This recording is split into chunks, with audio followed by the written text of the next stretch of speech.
Et là, ils ont eu une idée très pragmatique, hein, on peut aimer, pas aimer les US, peu importe, mais ils ont toujours une vision pragmatique et ils se sont dit, finalement, qui de mieux qu'un entrepreneur qui l'a déjà fait pour accompagner les CEO de nos participations, leur faire gagner du temps, leur éviter des erreurs, leur ouvrir leur réseau et créer de la valeur. Et c'est comme ça qu'est né le métier d'operating partner. Donc, vraiment porté au niveau des US par les fonds. Ça a eu beaucoup de succès.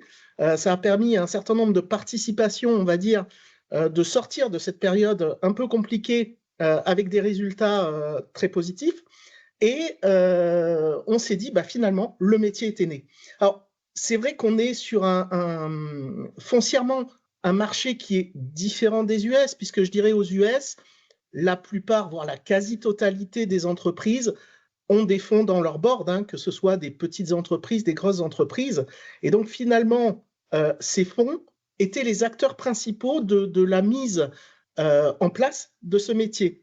Si on regarde un peu notre marché européen et spécifiquement français, euh, on a une tendance qui est un petit peu différente, puisqu'on a des fonds d'investissement, on a une multiplication hein, au niveau de fonds d'investissement, que ce soit des VC, que ce soit du private equity. Mais toutes les entreprises n'ont pas forcément des fonds d'investissement à leur board.